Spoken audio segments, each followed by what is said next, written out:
আসসালামু আলাইকুম। আজ আমরা এক্সপ্লেন করব 2022 সালে মুক্তিপ্রাপ্ত এক অসাধারণ সিনেমা যার নাম শার্ক বাইট। পাঁচজন বন্ধু সমুদ্রে আনন্দ উল্লাস করতে গিয়ে শার্কের কবলে পড়ে, কিন্তু এই হিংস্র শার্কের হাত থেকে তারা শেষ পর্যন্ত বেঁচে ফিরতে পারে কিনা এটাই দেখব আজকের গল্পে। গল্পের কিছু দৃশ্য বেশ ভয়ানক, তাই নিজ দায়িত্বে দেখার অনুরোধ রইল। তাহলে চলুন আর দেরি না করে গল্প শুরু করা যাক। গল্পটা শুরু হয় সমুদ্রের কিনারায় একটা পার্টি উদযাপন থেকে, এবং এই পার্টিতেই আমরা গল্পের মূল চরিত্রদেরকে দেখতে পাই। এখানে নেট তার বন্ধুদের সঙ্গে একটি খেলা খেলছিল। খেলার নাম ছিল স্প্রিং দ্য বোতল। এই খেলায় মাটিতে একটি বোতল রেখে সেটাকে ঘুরিয়ে দেওয়া হয়, এবং বোতল ঘুরে এসে যার দিকে তীর বরাবর চিহ্নটি পড়বে সে এই খেলায় হেরে যাবে। তো নেট ও তার বন্ধুরা খেলাটি খেলার সময় একটি শর্ত রেখেছিল। শর্তটি ছিল খেলায় যে হেরে যাবে তাকে বাকি সব বন্ধুদেরকে বিনামূল্যে বিয়ার খাওয়াতে হবে। তো শর্ত অনুযায়ী নেট এই খেলায় হেরে যায় এবং বাকি সব বন্ধুদের জন্য বিয়ার কিনতে যায়। বিয়ার কেনার সময় নেটের কাছে একজন ভিক্ষুক এসে ভিক্ষা চায়। তখন নেট সেই ভিক্ষুককে কিছু টাকা দেয় এবং তাকে জিজ্ঞাসা করে, আমি কি আপনার জন্য কিছু খাবার কিনে দেব? ভিক্ষুক নেটের এত সুন্দর ব্যবহার দেখে বেশ অবাক হয়ে যায়। ভিক্ষুক নেটকে জিজ্ঞাসা করে, তুমি কি তোমার বন্ধুদের সঙ্গে এখানে এসেছো? নেট বলে, হ্যাঁ, ওরা পাশেই রয়েছে। ভিক্ষুকের সঙ্গে কথা বলার সময় নেটের নজর ভিক্ষুকের পায়ের দিকে গিয়ে পড়ে, এবং আমরা দেখতে পাই ভিক্ষুকটির দুইটি পায়ে কাটা ছিল। নেট ভিক্ষুককে জিজ্ঞাসা করে, আপনার এরকম অবস্থা কিভাবে হলো? তখন ভিক্ষুকটি উত্তর দেয়, শার্কের কবলে পড়ে আমার এরকম অবস্থা হয়েছে। নেট ভিক্ষুকের সঙ্গে কথা বলার সময় সেখানে তার বন্ধুরা চলে আসে এবং নেটকে সেখান থেকে নিয়ে চলে যায়। নেটকে নিয়ে যাওয়ার সময় হঠাৎ করেই ভিক্ষুক তার হাত চেপে ধরে এবং মৃদু স্বরে বলে, সাবধান। আর এরই সঙ্গে দৃশ্যপট পরিবর্তন হলে পরের দিন সকালবেলা নেট ও তার বন্ধুদেরকে সমুদ্রের কিনারায় দেখতে পায়। নেটের বন্ধু জর্জিয়া নেটকে বলে, আজ সারাদিন ধরে আমরা মজা করব, কারণ আজকেই সন্ধ্যা 6টায় আমাদের ফ্লাইট রয়েছে। জীবনে এরকম মুহূর্ত খুব কম আসে, তাই আজ মন খুলে আমরা আনন্দ উল্লাস করব। নেটের অন্য তিনজন বন্ধু সমুদ্রের কিনারায় বসে বিয়ার খাওয়ার সময় তাদের নজর সমুদ্রের কিনারায় থাকা জেট স্কির উপরে গিয়ে পড়ে। তারা জেট স্কি চালানোর জন্য কাউন্টারে যায়, কিন্তু কাউন্টার বন্ধ ছিল। গ্রে, টম ও টেইলর যেভাবেই হোক জেট স্কি চালানোর পরিকল্পনা করে, এবং এই জন্য তারা কাউন্টারের লক ভেঙে জেট স্কির চাবি চুরি করে। নেট তার বন্ধুদের এমন কর্মকাণ্ডে বেশ বিরক্ত হয়, কারণ সে ঘুরতে এসে কোনো ঝামেলায় জড়াতে চায় না। কাউন্টার থেকে চাবি চুরি করার পর টম ও টেইলর একটি জেট স্কিতে উঠে পড়ে এবং জর্জিয়া ও গ্রেক অন্য আরেকটি জেট স্কিতে উঠে পড়ে। এরপর তারা জেট স্কি স্টার্ট করে সমুদ্রে তীব্র গতিতে জেট স্কি চালিয়ে আনন্দ উল্লাস করতে থাকে। নেটকে জেট স্কিতে উঠতে বলা হলে প্রথমে সে নিষেধ করে দেয়, কিন্তু তার বেস্ট ফ্রেন্ড জর্জিয়ার অনুরোধে সেও জর্জিয়ার সঙ্গে জেট স্কিতে উঠে পড়ে। পাঁচজন বন্ধু মিলে জীবনের সেরা আনন্দ উপভোগ করতে থাকে এবং আনন্দের মুহূর্তগুলো মোবাইলের ফ্রেমে বন্দি করে। অতিরিক্ত গতিতে জেট স্কি চালিয়ে তারা সমুদ্রের কিনারা থেকে অনেক দূর চলে আসে। গ্রেগ ও টেইলর রীতিমতো জেট স্কি নিয়ে রেস শুরু করে দেয়। জ্ঞান বুদ্ধি হারিয়ে বদ্ধ উন্মাদের মতো তারা জেট স্কি নিয়ে পাগলের মতন আচরণ করতে শুরু করে। কথায় আছে না, অতিরিক্ত কোনো কিছুই ভালো কিছু বয়ে আনে না। গ্রেগ ও টেইলর নিজেদের মধ্যে রেস করার সময় হঠাৎ করে গ্রেগ কন্ট্রোল হারিয়ে ফেললে দুই জেট স্কির মধ্যে ভয়ানক একটা সংঘর্ষের ফলে সবাই ছিটকে নিচে পড়ে যায়। গ্রেগ তার পায়ে প্রচন্ড চোট পায়। ব্যথায় যন্ত্রণায় সে চিৎকার করতে থাকে। গ্রেগের চিৎকার শুনে তার কাছে নেট চলে আসে এবং টম যায় জর্জিয়ার কাছে, কারণ জর্জিয়া ঠিক মতন সাঁতার কাটতে পারতো না। সবাই একে অপরকে ধরাধরি করে জেট স্কির কাছে আসে এবং গ্রেগকে প্রথমে জেট স্কির ওপরে উঠিয়ে দেয়। দুইটা জেট স্কির মধ্যে একটি জেট স্কি পুরোপুরি ভেঙে চুরে পড়েছিল এবং একটি জেট স্কিতে 5 জনের জায়গা হচ্ছিল না। গ্রেগের পা খুব খারাপভাবে ভেঙে গিয়েছিল এবং পায়ের হাড় ভেঙে বাইরে বেরিয়ে এসেছিল। গ্রেকের এমন অবস্থা দেখে সবাই ভীষণ কষ্ট পায়, কারণ তাদের এমন পাগলামির জন্যই এরকম অবস্থার সম্মুখীন হতে হয়েছে। নেট গ্রেকের পায়ে কাপড় দিয়ে ব্যান্ডেজ করে দেয় এবং টেইলরকে দ্রুত জেট স্কি চালু করে কিনারায় গিয়ে হসপিটালে যাওয়ার কথা বলে। জর্জিয়া তার ফোন বের করে সাহায্য চাওয়ার চেষ্টা করে, কিন্তু ফোনে কোনো সিগন্যাল ছিল না। সবাই ভীষণ হতাশ হয়ে পড়ে। জেট স্কিতে 5 জনের জায়গা না হওয়াতে জর্জিয়া ও টেইলর জেট স্কি ধরে ভেসেছিল। টম জেট স্কি চালু করার চেষ্টা করে, কিন্তু কিছুতেই সে জেট স্কি চালু করতে পারছিল না। অনেকবার চেষ্টা করার পরেও সে জেট স্কি চালু করতে পারে না। টম সবার উদ্দেশ্যে বলে, নিশ্চয়ই ইঞ্জিনে হয়তো কোনো সমস্যা হয়েছে, ইঞ্জিনটা চেক করতে হবে। গ্রেক ও নেটকে নিচে নামিয়ে টম জেট স্কির ইঞ্জিন চেক করতে গেলে ইঞ্জিনের ওপরে লোহার পাতটি সে কিছুতেই খুলতে পারে না। ইঞ্জিন খুলতে হলে টুল বক্সের প্রয়োজন, কিন্তু এই মুহূর্তে টুল বক্স পাওয়াটাও অসম্ভব। জেট স্কি যে রিপেয়ার করা সম্ভব নয়, এটা দ্বারা সবাই খুব ভালোভাবেই বুঝতে পারে। অন্যদিকে সমুদ্রের কিনারায় একজন পরিচ্ছন্ন কর্মী ময়লা আবর্জনা পরিষ্কার করছিল, কিন্তু সমুদ্রের দিকে সে একবারও ফিরেও তাকায় না। যদি লোকটি একবার সমুদ্রের দিকে ফিরে তাকাতো, তাহলেই হয়তো নেট ও তার বন্ধুরা বেঁচে যেত, কারণ নেট মোবাইলের গ্লাসের সাহায্যে সূর্যের আলো রিফ্লেক্ট করে কিনারার দিকে পাঠাচ্ছিল। লোকটি ফিরে তাকালে হয়তো আলোর রিফ্লেকশনটি তার চোখে পড়তো, কিন্তু ভাগ্য তাদের সহায় হয় না। এদিকে বাতাসের সাথে সাথে স্রোতের ধাক্কায় তারা আরো বেশি সমুদ্রের মাঝখানে ভেসে চলে যাচ্ছিল। গ্রেকের প্রচন্ড তৃষ্ণা পেয়েছিল, কিন্তু তাদের কাছে খাবার মতন কোনো পানি ছিল না। সমুদ্রের পানিও তারা খেতে পারবে না, কারণ এতে করে তারা ডিহাইড্রেট হয়ে যাবে। জর্জিয়ার মোবাইল নেটের কাছেই ছিল, তাই নেট মোবাইলে সিগন্যাল পাওয়ার চেষ্টা করছিল, কিন্তু ভুলবশত নেটের আঙুলে চাপ লেগে জর্জিয়া ও নেটের কিছু পার্সোনাল ছবি সে দেখতে পায়। এর মানে তার অজান্তে তার বেস্ট ফ্রেন্ড ও তার বয়ফ্রেন্ডের অ্যাফেয়ার চলছিল। ছবিগুলো দেখে নেট ভীষণ হতাশ হয়ে পড়ে, কারণ যাকে সে নিজের বোনের মতন ভালোবাসে সেই তাকে ধোকা দিবে, এটা তার কল্পনারও বাইরে ছিল।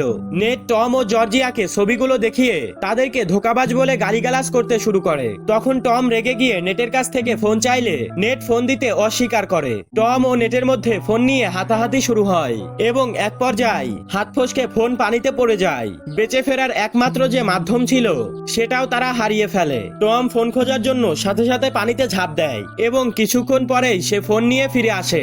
টম ফিরে এসে নেটকে জানা তাই বলে গালিগালাজ করতে থাকে, কারণ তার জন্যই তারা আরো বেশি বিপদে পড়তে পারত।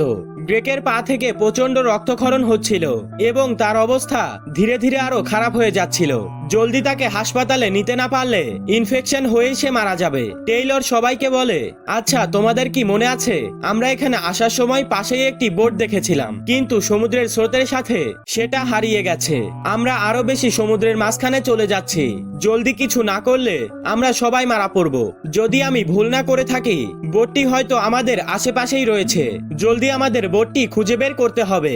টেইলর এসব কথা বলে সেখান থেকে সাঁতরে বোট খুঁজতে চলে যায়, কিন্তু যাবার আগে সবাই তাকে নিষেধ করে, কারণ বোটটি এখনো সেখানে রয়েছে কিনা এটা তারা কেউ জানে না, এবং বোট যদি খুঁজে না পাওয়া যায় তাহলে টেইলর আর ফিরে আসতে পারবে না। রাস্তা হারিয়ে সে সমুদ্রে ডুবে মারা যাবে। কিন্তু টেইলর কারোর কোনো কথাই শোনে না, কারণ চুপচাপ বসে থাকার চেয়ে বেঁচে ফেরার চেষ্টা করা অনেক ভালো, এবং বাকিটা সৃষ্টিকর্তার ওপরে। যাই হোক, টেইলর সাঁতরাতে সাঁতরাতে অনেক দূর পর্যন্ত চলে আসে এবং কিছুক্ষণের মধ্যেই সে তাদের চোখের আড়াল হয়ে যায়। নেট ও তার বন্ধুরা প্রচন্ড চিন্তিত হয়ে পড়ে এবং এরই মধ্যে আরো একটা বিপদের তারা সম্মুখীন হয়। জর্জিয়া হঠাৎ করেই সেখানে শার্ক দেখতে পায়। ভয়ে রীতিমতো তার শরীরে কাঁটা দিয়ে ওঠে। সে শার্ক বলে চিৎকার করে ওঠে এবং সবাইকে সাবধান করে। টম পানিতে ছিল এবং শার্কের ভয়ে সে তাড়াহুড়ো করে জেট স্কিতে ওঠার চেষ্টা করে, কিন্তু জেট স্কিতে তাড়াহুড়ো করে উঠতে গিয়ে সে জেট স্কি থেকে সবাইকেই নিচে ফেলে দেয়। জর্জিয়া এমনিতেও তেমন একটা সাঁতার পারত না, তাকে সাহায্য করতে টম তার কাছে যায়। এদিকে গ্রেগের পায়ে চোট লাগার কারণে সেও সাঁতরাতে পারছিল না। নেট গ্রেগের কাছে গিয়ে তাকে পানিতে ভেসে থাকতে সাহায্য করে। তারা তাড়াতাড়ি করে জেট স্কিতে ওঠার চেষ্টা করে, কিন্তু এরই মধ্যে বিশাল একটা শার্ক এসে গ্রেগের পায়ে আক্রমণ করে। শার্ক গ্রেগকে টেনে নিয়ে চলে যায়, কিন্তু নেটও গ্রেগের সাথে সাথে যেতে থাকে, কারণ তার চুল গ্রেগের ঘড়ির সঙ্গে আটকে ছিল। মনে হচ্ছিল সেও হয়তো গ্রেগের সঙ্গে মারা যাবে, কিন্তু একটা সময় গিয়ে গ্রেগের ঘড়ি হাত থেকে খুলে যায় এবং নেট বেঁচে যায়। নেট জলদি করে জেট স্কিতে উঠে পড়ে। গ্রেগের মৃত্যুতে সবাই ভীষণ হতাশ হয়ে পড়ে। এদিকে টেইলর বেঁচে আছে নাকি মারা গেছে এটাও তারা কেউ জানে না। সবাই অনেক বেশি ভেঙে পড়েছিল। নেটের হঠাৎই সেই ভিক্ষুকের কথা মনে পড়ে। নেট তার বন্ধুদের বলে, সেই ভিক্ষুক আমাকে বলেছিল তার দুটো পা শার্কের কারণেই কাটতে হয়েছে। সে আমাকে সাবধান হতে বলেছিল, কিন্তু আমরা তার কথাগুলো বুঝতে পারিনি। অন্যদিকে আমরা টেইলরকে দেখতে পাই। সে এখনো বেঁচে ছিল এবং তার লক্ষ্যের কাছাকাছি পৌঁছে গিয়েছিল। টেইলর তার সামনে একটি বোট দেখতে পায়। সে খুশিতে আত্মহারা হয়ে যায়। জলদি করে সাঁতরে সে বোটের কাছাকাছি যাওয়ার চেষ্টা করে। চিৎকার করে সে বোটে থাকা লোকটাকে ডাকতে থাকে, কিন্তু বোটে অনেক জোরে জোরে সাউন্ড বক্সে গান বাজার কারণে লোকটি টেইলরের চিৎকারের আওয়াজ শুনতে পায় না এবং সে একবারও পেছনে না তাকিয়ে বোটের নিচে চলে যায়। টেইলর সাঁতরে বোটের আরো কাছে যাওয়ার চেষ্টা করে, কিন্তু এর মধ্যেই বিশাল একটি শার্ক তার সামনে দিয়ে পাশ কাটিয়ে চলে যায়। টেইলর শার্ক দেখে রীতিমতো ভয় পেয়ে যায়, কারণ এখানে যে শার্ক রয়েছে এটা তার ধারণার বাইরে ছিল। টেইলর কিছু বুঝে ওঠার আগেই শার্ক তার উপরে হামলা করে দেয়। শার্কের আক্রমণে তার পেটের নাড়িভুড়িগুলো বের হয়ে যায়। টেইলর বাঁচার জন্য চিৎকার করতে থাকে। বোটে থাকা লোকটি কারোর চিৎকার অনুমান করে সে দ্রুত বোটের উপরে চলে আসে, কিন্তু বোটের উপরে এসে সে কাউকেই কোথাও দেখতে পায় না, কারণ ততক্ষণে শার্ক টেইলরকে সমুদ্রের গভীরে টেনে নিয়ে গিয়ে ছিঁড়ে খাচ্ছিল। এদিকে বিকাল পেরিয়ে সন্ধ্যা ঘনিয়ে আসে। রাতের অন্ধকারে ছোট্ট একটি জেট স্কির সাহায্যে মাঝ সমুদ্রে সার্ভাইভ করা একদমই অসম্ভব ছিল। এদিকে আকাশের অবস্থাও তেমন একটা ভালো ছিল না। সবাই ভীষণ চিন্তায় পড়ে যায়। জর্জিয়া সবার উদ্দেশ্যে বলে, আজ সন্ধ্যা 6টায় আমাদের সবাইকে এয়ারপোর্টে থাকার কথা ছিল, কিন্তু ভাগ্যের নিষ্ঠুর পরিণতিতে আমরা এখন বাঁচার জন্য লড়াই করে যাচ্ছি। টম নেটকে জিজ্ঞাসা করে, আচ্ছা শার্ক কি রাতেও আক্রমণ করে? উত্তরে নেট বলে, সেটা নির্ভর করে শার্কের ওপরে। শার্ক যদি ক্ষুধার্ত থাকে তাহলে যে কোনো সময়ে সে আক্রমণ করতে পারে। তারা কথোপকথন করার সময় হঠাৎ করে দূরে একটি আলো জ্বলতে দেখে। তারা মনে করে হয়তো সেটা কোনো বোট হবে। সবাই জোরে জোরে চিৎকার করে সাহায্য চাইতে থাকে, কিন্তু আলোর দূরত্ব বেশ অনেকটাই দূরে ছিল। চিৎকার করে তেমন একটা লাভ হবে না, কারণ তাদের চিৎকার বোট পর্যন্ত পৌঁছাবে না। নেট সবাইকে বলে, আমাদের একজনকে বোট পর্যন্ত সাঁতরে যেতে হবে, এটাই বাঁচার একমাত্র উপায়। যদি বোট পর্যন্ত আমরা পৌঁছাতে না পারি তাহলে আমাদের এখানেই মরতে হবে। কিন্তু কথায় আছে না, বিড়ালের গলায় ঘন্টা বাঁধবে কে? অর্থাৎ জীবনের ঝুঁকি নিয়ে সাঁতরে কেউ বোট পর্যন্ত যেতে রাজি হয় না। আলোচনা করে শেষ পর্যন্ত টম যেতে রাজি হয়, কিন্তু পানিতে নামার সাথে সাথেই সে ভয়ে আবারও বোটে উঠে আসে। টম ভয়ে পানিতে নামতে চাচ্ছিল না। অন্যদিকে জর্জিয়া ঠিক মতন সাঁতরাতেও পারে না। বাধ্য হয়ে শেষ পর্যন্ত নেটকেই পানিতে নামতে হয়। পানিতে নামার পর নেট ধীরে ধীরে সাঁতার কেটে বোট পর্যন্ত পৌঁছে যায়, কিন্তু দেখা যায় এটা আসলে কোনো বোট ছিল না, বরং বৃদ্ধ এক ব্যক্তির লাশ ছিল, এবং লাশটির লাইফ জ্যাকেটের সাথে একটি লাইট লাগানো ছিল। নেট লাশ দেখে ভীষণ ভয় পেয়ে যায় এবং চিৎকার করতে করতে তাড়াতাড়ি সাঁতরে ফিরে আসে। নেট ভীষণ ভয় পেয়েছিল।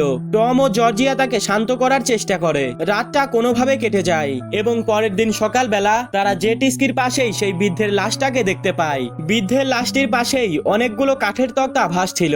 তারা কাঠের ভাঙা টুকরোগুলো তুলে নেয়। নেট বলে, এই কাঠের টুকরোগুলোকে আমরা বৈঠা বানিয়ে ধীরে ধীরে এগিয়ে যেতে পারবো। বুদ্ধিটা খারাপ ছিল না। বৃদ্ধের শরীর থেকে তারা লাইফ জ্যাকেটটাও খুলে নেয়, কারণ জর্জিয়া ঠিক মতন সাঁতরাতে পারতো না। এই ক্ষেত্রে লাইফ জ্যাকেট তাকে পানিতে ভাসিয়ে রাখতে সাহায্য করবে।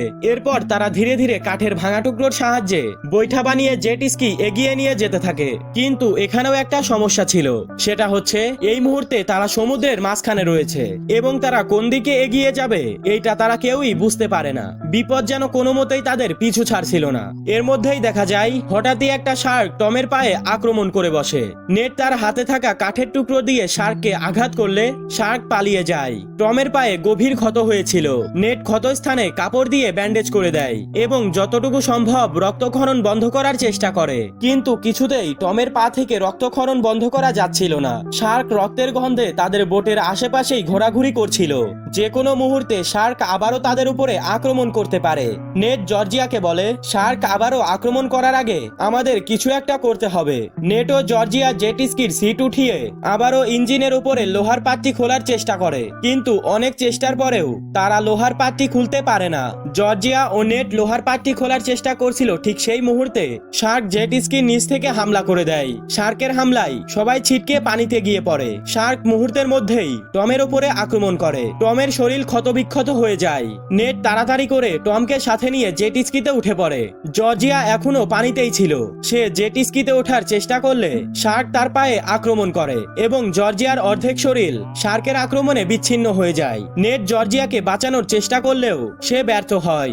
জর্জিয়ার দুই টুকরো শরীরটা পানিতে ভাসতে থাকে। নেট ও টম নিস্তব্ধ হয়ে যায়। দুজনেই কান্নায় ভেঙে পড়ে। তারাও যে এখান থেকে আর বেঁচে ফিরতে পারবে না এটা তারা খুব ভালোভাবেই উপলব্ধি করতে পারে। কিছুক্ষণ নীরব হয়ে থাকার পর নেট শেষবারের মতন ইঞ্জিনের উপরে লোহার পাতটি খোলার চেষ্টা করে, কারণ এই একটিমাত্র উপায় ছিল এখান থেকে বেঁচে ফেরার। নেট তার শরীরের সমস্ত শক্তি দিয়ে মনের জোর দিয়ে লোহার পাতটি খোলার চেষ্টা করে এবং এইবার ভাগ্যক্রমে লোহার পাতটি খুলে তার হাতে চলে আসে।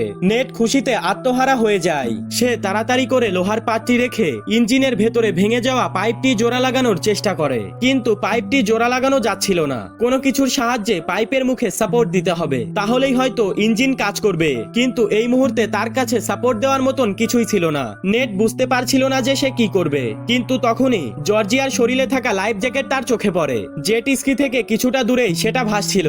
নেট সিদ্ধান্ত নেয় লাইফ জ্যাকেটের বাকেট খুলে সেই পাইপের মুখে সাপোর্ট দেবে এবং এটাই একমাত্র রাস্তা এখান থেকে বেঁচে ফেরার। নেট শেষবারের মতো জীবনের ঝুঁকি নিয়ে পানিতে নেমে পড়ে এবং লাইফ জ্যাকেটের কাছে গিয়ে লাইফ জ্যাকেট থেকে বাকেট খুলে তাড়াতাড়ি আবার ফিরে আসার চেষ্টা করে, কিন্তু এর মধ্যেই শার্ক তার উপরে আক্রমণ করে। নেট বুদ্ধি করে ইঞ্জিনের উপরে ধারালো লোহার পাতটি তার সাথে করে নিয়ে এসেছিল এবং ধারালো সেই লোহার পাত দিয়েই সে শার্কের চোখের পাশে আঘাত করে। শার্ক আঘাত পেয়ে নেটকে ছেড়ে দেয় এবং নেট তাড়াতাড়ি করে জেট স্কির উপরে উঠে আসে। শার্কের আক্রমণে নেটের হাতে গভীর ক্ষত হয়েছিল। নেট তাড়াতাড়ি করে ইঞ্জিনের পাইপ বাকেটের সাহায্যে লাগিয়ে দেয় এবং জেট স্কি স্টার্ট করার চেষ্টা করে। অনেক চেষ্টার পরে সৌভাগ্যবশত জেট স্কি এবার চালু হয়ে যায়। জেট স্কি নিয়ে তারা কিনারার দিকে অতিবাহিত হয়। নেট ভীষণ খুশি ছিল, অবশেষে তারা এখান থেকে বেঁচে ফিরবে, কিন্তু ভাগ্য হয়তো সহায় ছিল না। শার্ক জেট স্কির পেছনে তাদের তাড়া করতে থাকে এবং এক পর্যায়ে শার্ক জেট স্কির উপরে আক্রমণ করলে জেট স্কির পেছনের অংশ ভেঙে যায়। জেট স্কি ধীরে ধীরে পানির নিচে ডুবতে শুরু করে এবং জেট স্কির গতি কমে যায়। এসব দেখে টম বলে জেট স্কি দুইজনের ভার নিতে পারবে না, কিনারায় পৌঁছানোর আগেই এটা ডুবে যাবে। আমি তোমার সাথে অনেক অন্যায় করেছি, আমাকে ক্ষমা করে দিও। এসব বলেই টম পানিতে ঝাঁপ দেয় এবং নেটকে সেখান থেকে চলে যেতে বলে। নেট টমকে অনেক বোঝানোর চেষ্টা করে, কিন্তু টম নেটের কোনো কথাই শোনে না এবং কিছুক্ষণের মধ্যেই শার্ক টমের উপরে আক্রমণ করে। নেট কাঁদতে কাঁদতে জেট স্কি নিয়ে কিনারার দিকে এগোতে থাকে, কারণ এখানে বেশিক্ষণ থাকলে শার্কটি তার উপরেও আক্রমণ করবে। নেট জেট স্কি নিয়ে এগিয়ে যায়, আর একটু হলেই সে কিনারায় পৌঁছে যাবে, কিন্তু হঠাৎ করেই সমুদ্রের নিচে থাকা পাথরের সঙ্গে আঘাত লেগে জেট স্কি উল্টে যায়। নেট পাথরের সঙ্গে আঘাত লেগে জ্ঞান হারিয়ে ফেলে, কিন্তু কিছুক্ষণ পরেই নেটের জ্ঞান ফিরলে সে কিনারার দিকে সাঁতরাতে থাকে। তার পেছনে শার্ক তীব্র গতিতে তাকে আক্রমণ করার জন্য এগিয়ে আসছিল, কিন্তু শেষ পর্যন্ত নেট কিনারায় পৌঁছে যায়। নেটকে আক্রমণ করার জন্য শার্কটি আসতে গিয়ে সে পাথরের মাঝখানে আটকে যায়। শার্ক আর সামনে এগোতে পারে না। কিনারায় পৌঁছে নেট অপার দৃষ্টিতে সমুদ্রের দিকে তাকিয়ে থাকে এবং কিছুক্ষণ পর তার নতুন জীবনের উদ্দেশ্যে রওনা দেয়। আর এরই সঙ্গে মুভিটা এখানেই শেষ হয়ে যায়। তো বন্ধুরা, কেমন লাগলো আজকের ভিডিওটা ভালো লেগে থাকলে অবশ্যই লাইক করে চ্যানেলটাকে সাবস্ক্রাইব করে রাখতে পারো। দেখা হবে নতুন কোনো ভিডিওতে। আর এরকমই আরো ভিডিও দেখতে চাইলে কমেন্টে জানিয়ে যেতে পারো।